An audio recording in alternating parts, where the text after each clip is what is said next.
नाज़रीन, ऐसा लग रहा है कि ईरान जंग के आखिरी घंटे रह गए हों।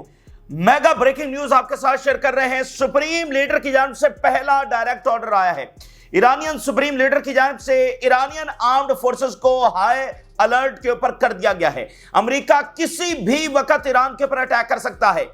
पहला डायरेक्ट ऑर्डर सुप्रीम लीडर की जानिब से सामने आया है, जिसमें ईरानी सुप्रीम लीडर ने ईरानियन आर्म्ड फोर्सेस को हाई अलर्ट के ऊपर कर दिया है और अरब ममालिक को, कुवैत को, बहरीन को, सऊदी अरेबिया को, इराक को, इनको डायरेक्ट ईरान की जानिब से मैसेज भिजवाया गया है कि अगर बेसेस इस्तेमाल हुई, अगर इवन एयर स्पेस भी इस्तेमाल हुई इन ममालिक की, तो फिर डायरेक्ट ये जो भी मुल्क होगा वो हमारे निशाने के ऊपर होगा। और अरब ममालिक की जानिब से अमेरिका को मुकम्मल तौर पर अपनी एक्टिविटीज फौरी बंद करने का कहा गया है। यानी जो रूटीन की पेट्रोलिंग हो रही होती है, रूटीन के अंदर हो रही होती है अमेरिकन एयरफोर्स की, उसको भी अरब्स ने फिल फौर बंद करने का कहा है कि कोई अमेरिकी जहाज जो है वो हमारी एयर स्पेस के गिर्द जो वो नहीं नजर आना चाहिए। कोई एयर एक्टिविटी अमेरिका ना करे। जो मामूल की पेट्रोलिंग हो रही है वो भी अमेरिका की जानिब से ना की जाए। कोई अगर ड्रोन कुछ भी नहीं होना चाहिए। ये अरब की जानिब से अमेरिका को बात जो है वो कन्वे कर दी गई है। और हजारों ईरानी मिसाइल इस वक्त डिप्लॉय किए जा रहे हैं और ईरान के अंदर अब बहुत ज्यादा पुश है कि हमें फिल फॉर न्यूक्लियर बना लेना चाहिए, क्योंकि दुनिया जो है ये ताकत की दुनिया है और जिस के साथ हमारा सामना है वो एक ऐसी बातिल ताकत है कि जिसके ऊपर कोई तवार नहीं किया जा सकता है। हम मुज़ाकरात की पेशकश कर रहे हैं, हम अमन की बात कर रहे हैं, लेकिन उसको माना नहीं जा रहा है। इसके बजाय जो है वो हमारे सामने वो डिमांड रखी जा रही हैं जिसमें हमसे सरेंडर जो है वो डिमांड किया जा रहा है। तो nuclear he is the only option जो हमें फिल फॉर जो है वो हासिल कर लेना चाहिए। और अगली बात सुनिए, इजराइल के अंदर थॉट सिस्टम मजीद पहुंचा दिया गया है। इजराइल को जो है वो मजीद उसके एयर डिफेंस को मजबूत बनाया जा रहा है अमेरिका की जानिब से। अमेरिका जो है वो अपनी बेसिस के ऊपर एयर डिफेंस डिप्लॉय कर रहा है और इजराइल के अंदर मजीद एयर डिफेंस जो है वो डिप्लॉय कर दिया गया है। इसका वाज़ेह सबूत है कि किसका अटैक होने जा रहा है। अमेरिका अटैक करेगा तो जो ईरान का जवाबी अटैक हो रहा है उससे पहले वो सारे इकदाम जो है वो उठाए जा रहे हैं। तो ये तमाम वो चीजें हो रही हैं और 6 B-2 बॉम्बर जो है वो डियागो गार्शिया पर इस वक्त मुकम्मल तौर पर तैयार खड़े हैं और ये दुनिया का वो वाहिद वेपन है जो ईरानियन न्यूक्लियर फैसिलिटीज को निशाना बना सकता है और वो अमेरिका के पास है और वो इस वक्त तैयार खड़ा हुआ है। किसी भी वक्त उसको ऑर्डर दिया जा सकता है। बताया जा रहा है कि नेतन्याहू और ट्रंप की हंगामी मीटिंग हो रही है। नेतन्याहू को हंगरी से डायरेक्टली जो वाशिंगटन बुलाया गया है। अभी ये रिपोर्ट सामने आई है कि वो कोई शेड्यूल मीटिंग नहीं थी, बल्कि हंगामी तौर पर अमेरिका ने, ट्रंप ने नेतन्याहू को बुलाया है। तो ईरान जंग के हवाले से अगले चंद घंटों के अंदर कुछ बड़े फैसले होने जा रहे हैं, कुछ भी हो सकता है। ये तमाम ताज़ा तरीन सूरत हाल आपके सामने रखें। एक तरफ जो है वो गजा के ऊपर बमबारी हो रही है, शदीद गुस्सा है, गम है, दुख है, तकलीफ है जो वीडियोस गजा से सामने आ रही हैं और यहां से जो जंग एक्सपैंड होगी वो किसी भी तरफ आगे बाकी मालिक को अपने अंदर ड्रैग कर लेगी। और सीरिया के हवाले से बड़ी इंपॉर्टेंट खबर सामने आ रही है। सीरिया के अंदर इसराइल पेनिट्रेट कर रहा है, आगे एडवांस कर रहा है। जो उर्दगान ने इसराइल के साथ मिलकर पिछले गवर्नमेंट को गिराया, इस हालात के अंदर हम गिराने को गलत नहीं कर रहे, हम इन हालात की बात कर रहे हैं। तो इससे इसराइल को बहुत मौका मिला है कि वो सीरिया में काफी एडवांस कर सके और बाकी मालिक जो है वो फिलहाल इसराइल के खिलाफ कुछ भी नहीं कर पा रहे हैं। तो जो एक वहां पर इक्वेशन कायम थी, जो एक स्टेटस को कायम था, उसको टर्की ने इसराइल के साथ मिलकर, अमेरिका के साथ, यूक्रेन के साथ, यूरोप के साथ मिलकर उसको खत्म किया। जो रशिया और इसराइल का मुआहदा था, रशिया ने मना किया हुआ था एग्रीमेंट में कि वो अटैक नहीं कर सकता सीरिया में, तो वो मुआहदा उसके साथ ही टूट गया। और उसके बाद जो कुछ इसराइल ने किया और अब जो कुछ कर रहा है आगे मजीद एडवांस कर रहा है। तो वहां पर भी एक पूरी जंग है जो पनप रही है, जिसमें तंजीमें वहां पर खड़ी होंगी, रेजिस्टेंस खड़ी होगी, ठीक है। तो वहां पर भी मामला जब वो खराब होते चले जा रहे हैं। इसलिए कल यूके का बयान बिला वजह नहीं आया। यूके ने कहा कि जो कुछ इसराइल सीरिया में कर रहा है ये डिस्टेबलाइजेशन है, total destabilization of the region है। तो ये कई इतराब से ये लावा फट रहा है आपके सामने। तमाम सूरत हाल आपके सामने रखते हैं। नाज़रीन, ईरान की जंग होगी या नहीं, सबसे बड़ा सवाल ये है। इस वक्त जो खदशात हैं वो 90% प्लस इस वक्त आप कह लें कि खदशात हैं कि हमला होने जा रहा है। क्योंकि देखिए जो इसराइल है ना, वो ट्रंप की सदारत के अंदर अपने सबसे बड़े हरीफ को इस वक्त खत्म करना चाहता है, ट्रंप की सदारत का फायदा उठाकर। क्योंकि आगे क्या होता है ये इसराइल को पता नहीं है। तो वो इस वक्त, क्योंकि देखिए सबसे बड़ा हरीफ इसराइल का कौन है, the only country on the planet जो अस्करी तौर पर इसराइल के साथ लड़ रहा है वो ईरान है। ईरान के अलावा कोई ऐसा मुल्क नहीं है जो अस्करी तौर पर इसराइल के साथ लड़ रहा हो या इन फ्यूचर लड़ने का इरादा रखता हो। आप मुझे दुनिया के ऊपर एक जरा मुल्क उठाकर दिखा दें जो आगे इरादा भी रखता हो। मतलब टर्की है, टर्की भी कोई इसराइल से जंग का इरादा तो नहीं रखता, वो तो सीरिया में जो एस्केलेशन है वो बढ़ती चली जा रही है। सीरिया में इजराइल जब टर्की से डिमांड कर रहा है कि वो सरेंडर करे उसके सामने, और जैसे इजराइल चाहता है सीरिया वैसे टर्की कबूल कर ले, तो वहां पर तो एक ग्राउंड रियलिटीज की वजह से एक एस्केलेशन है। वैसे कोई टर्की जंग सऊदी अरेबिया रखता है क्या, पाकिस्तान रखता है, मलेशिया, इंडोनेशिया, कोई भी नहीं है इजराइल के साथ लड़ने के लिए। कौन? तो वो अपने सबसे बड़े हरीफ को ट्रंप की सदारत की वजह से जो वो इसका फायदा उठाकर तबाह करना चाहते हैं। और अगली बात सुन लीजिए, जो ज़ानिस्ट लॉबी है उसकी कैलकुलेशंस के खिलाफ मामला चला गया है, जो अचानक से सियासी तहरीक अमेरिका के अंदर उठ गई है, जो पिछले 24 घंटों से हालात वहां पर पैदा हो गए हैं, जैसे 50 स्टेट्स के अंदर लोग निकल आए हैं। तो ये इजराइल की लॉबी के कैलकुलेशंस के खिलाफ है कि इतनी जल्दी लोग ट्रंप के खिलाफ निकल आए। तो वो काम जो वो महीनों में इजरा करना चाह रहे थे, 2 महीने का टाइम दिया था ना ट्रंप ने अपने लेटर के अंदर ईरान को, तो वो काम जब वो 2 महीनों में 6 महीनों में करना चाह रहे होंगे, अब वो दिनों में करना चाह रहे हैं, क्योंकि ट्रंप का कुछ पता नहीं है वो कितनी देर आगे चलता है, क्या मामला अमेरिका के अंदर क्या हालात पैदा होते हैं इन मुजाहिरों के बाद, और जो प्रॉपर एक ट्रेड वॉर छिड़ गई है उसके बाद क्या होगा। तो इसलिए इस सदारत का फायदा उठाकर जो भी करना है अभी करना है, इसलिए ये हंगामी मामलात हो रहे हैं। अब बात यह है कि अटैक ये कब होगा, ये तो बात फिर तय हो गई कि अटैक होने जा रहा है। कितनी बड़ी बात है कि ईरान के ऊपर वो फिर घड़ी आ गई है, आफ्टर डेकेड्स के वो अटैक होने जा रहा है। सवाल यह है कि वो अटैक कब होगा। देखिए इस वक्त जो हालात बन रहे हैं, ऐसा लग रहा है कि ये अगले 24 घंटों के अंदर अंदर होने जा रहा है। हतमी तौर पर कौन, ये एक सरप्राइज अटैक होगा, कोई मतलब किसी मुल्क की इंटेलिजेंस भी ये जवाब नहीं दे सकती, इवन बड़ी बड़ी ताकतों का जो इंटेलिजेंस है वो भी जवाब नहीं दे सकती, क्योंकि ये टोटल सरप्राइज अटैक होगा। लेकिन जो डेवलपमेंट्स इस वक्त ऑन ग्राउंड हो रही हैं, पिछले 2-3 घंटों के अंदर हो गई हैं, इससे लगता है कि बहुत कुछ बहुत जल्द इस वक्त होने जा रहा है। सुप्रीम लीडर की जानिब से ईरानियन आर्म्ड फोर्सेस को एक इंतहाई गैर मामूली इकदाम के तहत हाई अलर्ट के ऊपर कर दिया गया है। यानी ये इस नौयत का पहला ऑर्डर है जो डायरेक्ट सुप्रीम लीडर से आ रहा है। जरा हेडलाइन देखिए, Iranian supreme leader Syed Ali खामनाई had placed Iran's armed forces on high alert. भाई कुछ शुगल तो नहीं हो रहा ना। देखिए आप अपने मुल्क को पैनिक के अंदर डाल रहे हैं, आप फोर्सेस को हाई अलर्ट के, इस वक्त ईरान के आपको पता चले कि आपका मुल्क जो है उसकी फोर्सेस हाई अलर्ट के ऊपर चली गई हैं और किसी भी वक्त हमला हो सकता है, तो मुल्क के अंदर क्या सूरत हाल बन जाएगी।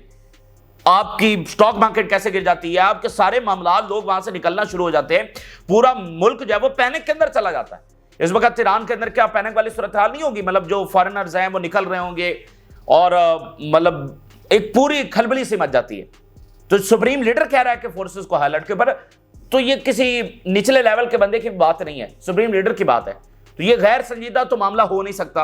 अगर वो कह रहे हैं कि सब तैयार हो जाएं, तो इसका मतलब कुछ ना कुछ जो है वो होने जा रहा है। फिर बाकी अरब ममालिक को मैसेज कन्वे किया गया, अगर किसी की एयर स्पेस, किसी की बेस, दोनों चीजों में से कुछ भी इस्तेमाल हुआ तो वो हमारा निशाना होगा।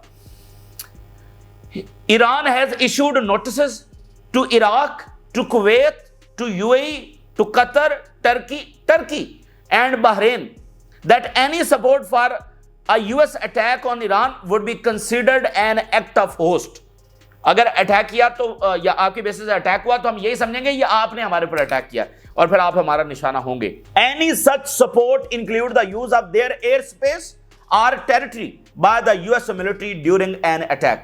और बेस से हटकर अगर आपकी एयर स्पेस भी इस्तेमाल हुई, अमेरिकी जंगी त्यारे उड़े तो एयरक्राफ्ट कैरियर से, लेकिन आपके मुल्क से, आपकी एयर स्पेस से होते हुए आए, तो भी आप जो है वो हमारा निशाना होंगे। ये सख्त तरीन मैसेज, सख्त तरीन। आप देखिए ईरान ने क्या क्या पापड़ नहीं बेले हैं इन अरब ममालिक के साथ ताल्लुकात को बेहतर करने के लिए, क्या कुछ नहीं। अभी तक अगर ईरान ने अपना न्यूक्लियर नहीं बनाया तो ओनली रीजन ये है कि वो अरबों के साथ अच्छे ताल्लुकात चाहता है। हालांकि वो फिर वही बात कि अरब ये नहीं कहते कि इजराइल ने बनाया हुआ है तो हम बनाएंगे, अरब ये नहीं कहते कि वो गजा के ऊपर जुल्म हो रहा है तो इसको रोको नहीं तो हम अपनी अस्करी ताकत बढ़ाएंगे। वो कहते हैं जी ईरान ने बनाया तो ईरान इनकी वजह से अभी तक नहीं बना पा रहा है और उसका अपना मुल्क जो है वो ऑन स्टेक आ गया है। तो उन अरबों को इतना सख्त तरीन पैगाम जो है वो भेजा गया है। Iran warns neighbours against US use of their space for attacks. इसके साथ खबर यह है कि अरब कंट्रीज ने हंगामी तौर पर अमेरिका को यह मैसेज कन्वे किया है कि वो कोई अपनी एयर एक्टिविटी ना करे, मामूल की जो एयर एक्टिविटी है उसको भी बंद कर दे, एयर स्पेस को खाली कर दिया जाए। एयर स्पेस के अंदर कोई अमेरिकी जो मिलिट्री एक्टिविटी है वो नहीं होनी चाहिए। Arab countries have temporarily denied the American permission to fly their spy planes near Iran. No American activity has been reported near Iran. तमाम स्पाई प्लेन्स, तमाम अपनी मिलिट्री एक्टिविटी वो बंद कर दी जाए, कोई एयर स्पेस जो है इस्तेमाल ना की जाए, यानी हमला नहीं, उससे हटकर भी एयर स्पेस जो है वो खाली कर दी जाए। ये अरब्स ने अमेरिका को पैगाम जो है वो भिजवा दिया है। अच्छा, अब आप देखिए कि साउथ कोरिया से जो थर्ड सिस्टम है, पैट्रियार्ट सिस्टम है, वो मिडिल ईस्ट के अंदर मुंतकिल हो रहा है और साउथ कोरिया ने कहा कि 1 महीने के अंदर अंदर इसको वापस लेकर आए, क्योंकि साउथ कोरिया निशाने के ऊपर है। नॉर्थ कोरिया के साथ उनके जो मामला चल रहे हैं और आज से पहले कभी भी साउथ कोरिया से इस तरह डिफेंस नहीं निकाला गया। अच्छा, तो वो पहले खबर आई। अब अगली खबर, टाइम्स ऑफ इजराइल ये रिपोर्ट कर रहा है कि इजराइल के अंदर बाकायदा तौर पर थर्ड सिस्टम डिप्लॉय किया जा रहा है। बिल्कुल आखिरी घड़ी है भाई, इजराइल के अंदर थर्ड सिस्टम किस लिए डिप्लॉय? भाई हमास के रॉकेट्स आ रहे हैं, भाई ईरान हमला करेगा तो उसके लिए डिफेंस सिस्टम डिप्लॉय किया जा रहा है ना। Times of Israel, US boost Israel's missile defence systems amid escalating tensions between Washington and Tehran. The US has transferred a second third missile system batteries to Israel. ये दूसरी batteries हैं third की। इससे पहले एक पिछले कुछ महीनों में डिप्लॉय किया गया था, उस वक्त भी काफी टेंशन थी जब इजराइल हमला करने जा रहा था और आगे से प्यूटन ने फिर अपने कमांडर्स भेजे और कहा कि अगर अटैक किया तो हम डायरेक्टली मौजूद हैं। ये उस वक्त का एक डिप्लॉय है और अभी ये दूसरा जो डिप्लॉय किया गया वो बाइडेन के टाइम का था, ये पहला ट्रंप के टाइम का। अच्छा, जनरल मैकग्रेगर आप जानते हैं उनके बारे में, एक्स पेंटागन बड़े ऑफिशियल हैं, उनकी जरा स्टेटमेंट अभी जारी हुई है। इस सारे मिलिट्री बिल्डअप के बाद उनकी जरा स्टेटमेंट बड़ी इंपॉर्टेंट है। 2 दिन पहले इनकी एक स्टेटमेंट मैंने आपके सामने रखी थी। इन्होंने ये कंफर्म किया था कि अमेरिका जब इजराइल के कहने के पर अटैक करने जा रहा है। ये फलस्तीन के जबरदस्त सपोर्टर है, इजराइल के खिलाफ ये बहुत आवाज उठा रहे हैं, बड़ी हाई पर्सनैलिटी हैं वहां पर, बड़ा असर और सूख रखते हैं और इजराइल के खिलाफ आवाज उठा रहे हैं कि ये हमारी जंगें नहीं है। इन्होंने कहा है कि अटैक होने के बहुत ज्यादा चांसेस है। Ex Pentagon adviser warns against US military buildup in Middle East. Douglas McGregor warns the US against escalating military presence in Middle East amid rising tensions with Iran and continued strikes on Yemen. New conflicts are brewing in the Middle East. नए conflict जब वो यहां पर पैदा हो रहे हैं, बड़ी इंपॉर्टेंट बात उन्होंने की। The buildup of American military power in the region signals of the coming of a new war with Iran. Ex Pentagon adviser ये कह रहा है कि ईरान के साथ जंग होने जा रही है और ये इस वक्त इजराइल के बहुत खिलाफ है, उसका असली चेहरा बता रहे हैं और ये बता रहे हैं कि अमेरिका को इजराइल की जंगों के अंदर नहीं जाना चाहिए, ये अमेरिका के लिए बहुत ज्यादा खतरनाक साबित होगा। वो इस वक्त कंफर्म कर रहे हैं कि ईरान की जंग होने जा रही है। इसके खदशात ही होते हैं ना, कभी 90% इसका खर्चा है। अल्टीमेटली तो आखिरी वक्त में भी जंगी तारे फ्लाई कर जाते हैं तो उनको वापस बुला लिया जाता है, ये भी तो तारीख में हुआ है। Americans remember the consequences of the previous military fiasco in Afghanistan. ये ex adviser of the Pentagon कह रहा है कि याद करो अफगानिस्तान में हमारे साथ क्या हुआ, कोरिया में एंड वियतनाम, ये जो हमने मिलिट्री एडवेंचर्स किए उसका नतीजा हमारे लिए क्या निकला, तो ये ईरान है, इसके खिलाफ मत जाओ। ये डगलस मैकग्रेगर जनरल जो हैं उन्होंने ये बात की है, ठीक है। वो अपनी तरफ से कंफर्म करेंगे ये अटैक होने जा रहा है और वो अमेरिकन को कह रहे हैं कि आवाज उठाई जाए कि ये जंग हमारे लिए बेहतर नहीं है। इस सारी इंटेंस सूरत हाल के अंदर जो है वो ईरान में इस वक्त शदीद पार्लियामेंट के अंदर भी आवाजें उठ रही हैं कि हमें फिल फॉर न्यूक्लियर की तरफ जाना चाहिए। ये अभी वहां से बयान जब सामने आ रहे हैं, बाकी जो हाई ऑफिशियल्स हैं ईरानियन वो कह रहे हैं कि हमें फिल फॉर न्यूक्लियर की तरफ जाना चाहिए। और IRGC का बयान सामने आया कि टोटल डिस्ट्रक्शन जो है वो होगी दुश्मनों की। Iran threatens it's enemies with total destruction, any escalation will unleash fire beyond imagination. ऐसी आग फैलेगी, ऐसी तबाही आएगी कि जिसका कोई इमेजिन भी नहीं कर सकता। The scale and intensity of the war will for exceed the enemies wildest expectations. दुश्मन सोच रहा है उसकी एक्सपेक्टेशन से कहीं ज्यादा तबाही हम उसके ऊपर लेकर आएंगे, कहीं ज्यादा नुकसान जब वो उसको हम पहुंचाएंगे। ये IRGC का जो रद्दमल है वो सामने आ रहा है। अच्छा, अब नाज़रीन बात यह है कि उधर नेतन्याहू की हंगामी मीटिंग अगले कुछ घंटों के अंदर होने जा रही है। नेतन्याहू के ऑफिस से यह स्टेटमेंट जारी हुई है कि वाशिंगटन से हंगामी तौर पर नेतन्याहू को बुलाया गया और वो कह रहे हैं कि अभी तक हम समझ नहीं रहे कि हंगामी तौर पर इतना इमरजेंसी में क्यों बुलाया गया नेतन्याहू को। तो ये अगले घंटों में मुलाकात होने जा रही है जिसमें सबसे बड़ा जो मुद्दा डेफिनेटली है वो ईरान जंग है। यानी ईरान के देखें ना, B-2 बॉम्बर जब वहां पर तैयार खड़े हुए, उनको बनाया ही इस मकसद के लिए, वो वहां पर गए ही इसलिए हैं कि वो ईरान के ऊपर अटैक करने के लिए। अगर उनकी आप हिस्ट्री पढ़ लें तो आपको पता होगा कि वो कब इस्तेमाल होते हैं, वो किसी सबसे बड़े ऑपरेशन के लिए। और अगर देखिए कौन सा हथियार उन्होंने इस्तेमाल करना है ईरान पर अटैक करने के लिए, B-2 बॉम्बर्स। इसके अलावा वो कोई इस्तेमाल नहीं कर सकते। और ये अमेरिका की वो वाहिद टेक्नोलॉजी है जो उन्होंने इजराइल को ट्रांसफर नहीं की, और ना ही बरतानिया बाकी किसी इत्तेहादी को ट्रांसफर की है। उनके जदीद तरीन जो जंगी तैयारे हैं F-35 वो उन्होंने इजराइल को ट्रांसफर की है। और फिर आप देखिए अमेरिका जो भी अपनी टेक्नोलॉजी ट्रांसफर करता है अपने एलाइज को, उसमें कुछ रद्दोबदल करता है, यानी वो एग्जैक्ट वो जेन्युइन चीज नहीं किसी को प्रोवाइड करता, ताकि वो कभी चाइना और रशिया के हाथ ना लग जाए। तो इजराइल को भी वो एक नया वर्जन दे रहा था। इजराइल, चूंकि इजराइल की फिर अपनी एक सुप्रीमेसी है और उनकी जिद और लाड़पन है, तो अमेरिका में अब इस पर बहुत तनकीद भी हो रही है। तो इन्होंने कहा कि नहीं, हमें तो वही जेन्युइन वाले चाहिए F-35। अमेरिका इनको F-35 आए दे रहा था, यानी F-35 इजराइल, उसमें कुछ चेंजिंग करके, लेकिन इजराइलियों ने कहा नहीं, हमें तो वही चाहिए जो तुम्हारे वाला। तो उन्होंने वही ओरिजिनल इनको दिए, लेकिन B-2 बॉम्बर्स अभी तक नहीं दिए। इजराइल चाहता है ये B-2 बॉम्बर्स, लेकिन इजराइल को अभी तक मिले नहीं है। ठीक है, ये वो उनकी सबसे खास टेक्नोलॉजी है। तो इनका यहां पर आना ही सबसे बड़ा सिग्नल है इस जंग के हवाले से। 6 B-2 बॉम्बर्स तैयार खड़े हुए हैं किसी भी वक्त अटैक करने के लिए। ये सेकंड्स में वो ऑर्डर आना है और विद इन मिनट्स ये बहुत बड़ी स्ट्राइक्स जो वो हो जानी है। तो इसलिए यहां पर मीटिंग होने जा, ऐसा लग रहा है कि अगले चंद घंटों में बहुत सारी चीजें हमारे सामने होंगी। अच्छा, अब अगली बात ये है कि अमेरिका और इजराइल ये डिस्कस कर रहे हैं कि क्या ईरान रिस्पॉन्ड करेगा। भाई देखिए, ईरान कह रहा है कि वो रिस्पॉन्ड करेंगे। क्या वाकईतन ईरान रिस्पॉन्ड करेगा? क्योंकि अमेरिका एक न्यूक्लियर पावर है, वो न्यूक्लियर गिरा देंगे तो उनको पूछना किसने है। तो क्या ईरान वाकईतन रिस्पॉन्ड करेगा? तो ईरान तो है वो बिल्कुल रिस्पॉन्ड करेगा। तो इसके ऊपर दूसरी तरफ से अगर हम देखें तो ईरान बिल्कुल रिस्पॉन्ड करने जा रहा है। ठीक है, एक बात तो ये। तो अगली बात यह कि रिस्पॉन्ड फिर कहां करेगा। देखिए, ईरान मेन लैंड अमेरिका के ऊपर तो अटैक कर नहीं सकता। वैसे जो दो मुल्कों की जंग होती है वो यही होती है ना। अब जैसे यूक्रेन रशिया की जंग चल रही है, तो यूक्रेन रशिया के ऊपर अटैक कर रहा है, रशिया यूक्रेन के ऊपर अटैक कर रहा है। लेकिन अमेरिका की जितनी जंगें हुई हैं, एक भी जंग उसकी मेन लैंड के ऊपर नहीं हुई है। ये जंगें मुख्तलिफ है, अफगानिस्तान, ये सब, किसी ने भी मेन लैंड अमेरिका के ऊपर तो अटैक नहीं किया है, और ईरान भी नहीं कर सकता। उसके लिए ना उनके पास वो बॉम्बर्स हैं, ना उनके पास वो मिसाइल रेंज है। आपको इंटरकॉन्टिनेंटल बैलिस्टिक मिसाइल चाहिए, जो चाइना के पास हैं, जो रशिया के पास हैं, और अभी नॉर्थ कोरिया ने टेस्ट किए हैं। तो दुनिया में और तो मतलब ईरान के पास तो बिल्कुल नहीं है। तो वो मेन लैंड अमेरिका पर अटैक नहीं कर सकता। तो फिर कहां पर अटैक करेगा? ये जो बेसेस है मिडिल ईस्ट के अंदर, कोई भी इस वक्त जरूरत नहीं कर सकता वो अपनी बेसेस या एयर स्पेस है वो दे अमेरिका को। तो ये बेसेस भी यहां भी अटैक नहीं होगा। फिर कहां पर होगा? फिर होगा डियागो गार्सिया के अंदर, फिर होगा एयरक्राफ्ट कैरियर के ऊपर, और उनके जो नेवल एसेट्स हैं ये अंडर अटैक आएंगे। ठीक है, तो अगर ये अंडर अटैक आएंगे तो फिर अगर वहां पर कैजुअलिटीज होती हैं अमेरिका की, तो फिर मामला किस तरफ जाएगा? और फिर अंडर अटैक आएगा इजराइल। अगरचे अटैक अकेला अमेरिका करेगा, ईरान हमला इजराइल के ऊपर करेगा, क्योंकि ये सारा इजराइल की वजह से हो रहा है। या तो ये भी हो सकता है अमेरिका और इजराइल ज्वाइंट अटैक करें, लेकिन ये भी हो सकता है अकेला अमेरिका जो अटैक करे। लेकिन ईरान का जो रिस्पॉन्स है वो इजराइल के ऊपर होगा। जो एयर डिफेंस लाया जा रहा है इसका सबूत है कि अटैक इजराइल के ऊपर होगा। अच्छा, अगली बात यह है कि ईरान इस चीज की तैयारी कर रहा है। एक तो डिप्लोमेटिकली वो पूरी कोशिश कर रहा है कि ये जंग ना हो, ठीक है, लेकिन उसके साथ मिलिटरीली वो और किस चीज की तैयारी कर रहा है? वो एक लंबी गुरिल्ला जंग की तैयारी कर रहा है। देखिए, ईरान ने अपनी सलाहियतों के मुताबिक लड़ना है ना।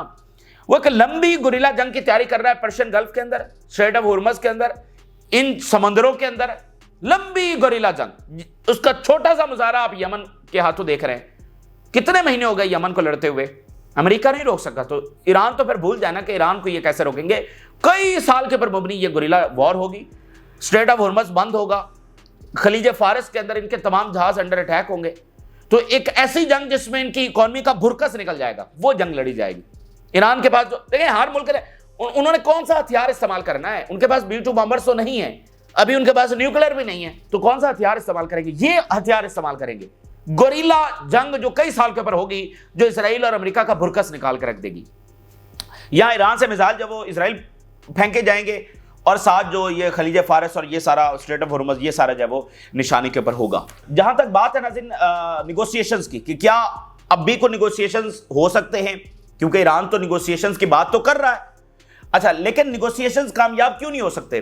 देखिए, जो न्यूक्लियर डील हुई थी, आपको पता है वो न्यूक्लियर डील अभी भी एक हद तक कायम है।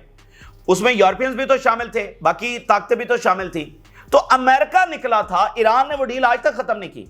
यूरोपियंस के साथ आज तक वो डील कायम है।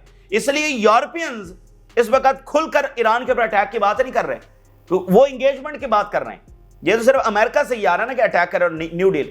अब न्यू डील क्या है? देखिए न्यू डील ये है इसराइल की डिमांड्स के ऊपर ये न्यू डील जो वो ईरान के सामने रखी जा रही है। भाई डील तो वही है जो हो चुकी है, जिससे अमेरिका निकल गया। आना है तो उसी में वापस आ जाओ, उसी डील के अंदर। ये जो न्यू डील है ये निगोशिएशंस के नाम पर, यानी एक धोखा है जो दुनिया को दिया जा रहा है। ट्रम्प कह रहे जी मैं तो निगोशिएशंस करना चाह रहा हूं, ये धोखा है। ये इजराइल की ख्वाहिश के ऊपर नए सेट ऑफ डिमांड जो वो ईरान के सामने रखे गए हैं, जिसके अंदर क्या है, ईरान ने टोटल सरेंडर करना है इजराइल के सामने। वो इस खित्ते के अंदर वो इजिप्शियन और जॉर्डेनियन आर्मी बनकर रहेगा, एक कठपुतली इजराइल का इत्तेहादी ईरान बनकर रहेगा। अगर उसने ऐसे रहना है तो फिर कबूल है, अगर ऐसे नहीं तो फिर हम ईरान को तबाह कर देंगे। ये उसका 5-7 पॉइंट्स हैं, लेकिन मैंने आपको सादा बात जो है आपके सामने रखी है। उसमें यही है कि रेजिस्टेंस की जो सपोर्ट है वो खत्म की जाए, अपना न्यूक्लियर प्रोग्राम जो वो टोटल रोल बैक किया जाए कि कभी ये बना भी ना सके दोबारा से, और हमास की, हिजबुल्लाह की, रेजिस्टेंस की ये सारी जो हिमायत है वो यहाँ से वापस ली जाए। फ़लस्तीन की किसी भी तरह की हिमायत जो वो उससे पीछे हट जाए, यानी हमारा इत्तेहादी बनकर रहे ईरान, जैसे जॉर्डन और इजिप्ट हैं। और बेसिकली इसराइल ये चाहता है कि मिडिल ईस्ट में तमाम जो हुकूमतें हैं, तमाम जो ताकतें हैं वो कमज़ोर हों, ताकि वो अपनी हुक्मरानी जो है वो कायम रख सके। तो देखिए ईरान जो है ना इसको कैसे कबूल कर सकता है? आप खुद देखिए, ये तो कोई ऐसी चीज है ही नहीं कोई मुल्क कबूल करेगा, खासकर ईरान जैसा नजरियाती मुल्क। तो वो जंग इसलिए कबूल कर रहे हैं, लेकिन ये डिमांड्स कभी कबूल नहीं कर सकते, और इसलिए चाइना रशिया इनको इंडोर्स कर रहे हैं कि ईरान की जो पोजीशन है वो प्रिंसिपल पोजीशन है। अभी आप देखिए इसराइल जब सीरिया के अंदर क्या कर रहा है, वॉल स्ट्रीट जर्नल की रिपोर्ट सामने आई है कि सीरिया के अंदर ईरान जब आगे एक्सपैंड कर रहा है। Israel is moving outside the buffer zone in the southeast Syria। वो बफर जोन जो सो कॉल्ड बफर जोन है जो खुद इसराइल ने कायम की, आगे बढ़कर कब्जा करके उसको बफर जोन डिक्लेयर किया।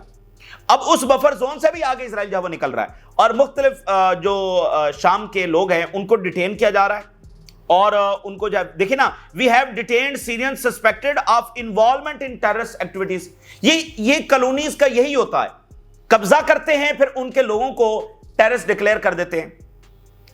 Israel established a buffer zone on our lands and prevented us from entering it. ये जो शाम के लोग हैं वॉल स्ट्रीट जर्नल को बता रहे हैं कि कब्जा कर लिया है और हमारे अपने घरों में, हमारे अपने विलेजेस के अंदर इजराइल हमें एंटर नहीं होने दे रहा है। तो जो उर्दगान साहब ने यहां पर मास्टर स्ट्रेटजी खेली है, ये उसका नतीजा है। शाम को तबाह भी करवा दिया, कमजोर भी करवा दिया। देखिए हमको पिछली गवर्नमेंट की बात नहीं कर रहे, वो तो भूल गई, उसको तो दुनिया भूल गई है, वो छोड़े। बात यह कि जिस टाइम पर आपने ये किया और इजराइल के साथ मिलकर किया, ये आपकी सबसे बड़ी गलती थी और उसका खमियाजा आपके सामने है। अब खुद टर्की को समझ नहीं आ रही कि वो क्या करे। ठीक है, वो बेस बना रहा है, असलिया दे रहा है, कितना तो आपने उनका तबाह करवा दिया, कितना आपने कब्जा करवा दिया, और इजराइल जो है वो आगे बढ़ता चला जा रहा है। तो ये इन्होंने बहुत बड़ी गलती यहां पर की है। और आखिरी बात यह है कि देखिए नेतन्याहू बार बार ये कहता है कि we will change the map of the Middle East. तो ये जंग किसी तौर पर गजा की जंग नहीं है। अगर ये जो सोई हुई हुकूमतें हैं ये समझ जाएं, ये सोई हुई मुसलमान ताकतें, तो ये जंग इनकी जंग है। जैसे कदाफी ने कहा था कि फलस्तीन तो हमारी फ्रंट लाइन स्टेट है, तो ये गजा पर ना जंग खत्म होगी ना ये गजा की जंग है। ये तो एक इक्तदार की गलबे की जंग है, जिसमें ये ताकतें जो बातिल ताकतें हैं ये पूरी इस्लामिक वर्ल्ड के ऊपर अपना गलबा चाहती हैं, खासकर मिडिल ईस्ट के ऊपर। ठीक है, तो जो जो कबूल करता चला जाएगा उसको सो कॉल्ड पीस जो है वो जैसे जॉर्डन और इजिप्ट को हासिल हुआ है वो हासिल हो जाएगा, जिसमें वो हमेशा कठपुतली बनकर रहेंगे। ना उनकी अस्करी जो पावर है कभी बढ़ सकेगी, ना इकोनॉमिक पावर वो कभी बन सकेंगे, ना आजाद तौर पर रह सकेंगे, ना आजाद तौर पर सोच सकेंगे। लेकिन पोर्ट्रे यही किया जाएगा, देखो ये तो हमने जो हमारे साथ मिलकर हमने तो अमन दे दिया उनको, और देखो असल में तो ये हैं जो हमारे खिलाफ लड़ रहे हैं, यही अमन नहीं होने देना चाहते। तो ये है, ये बहुत बड़ा प्रोजेक्ट है, बहुत बड़ी साजिश है, और जो कोई इससे लड़ेगा वो पूरी इस्लामिक वर्ल्ड को और अब तो पूरी इंसानियत को निजात दिलवाएगा, क्योंकि इनके जो इकदाम है वो पूरी दुनिया को खतरे में ले चुके हैं, वर्ल्ड सिक्योरिटी को खतरे में ले चुके हैं। तो ये इस वक्त की ताज़ा तरीन सूरत हाल जो आपके साथ शेयर किया, आपने राय सुरागा करें। जिन लोगों ने चैनल को सब्सक्राइब नहीं किया उनसे रिक्वेस्ट करेंगे एक चैनल को जरूर सब्सक्राइब कर लें ताकि हर आने वाली वीडियो आप तक पहुंच सके। जल्द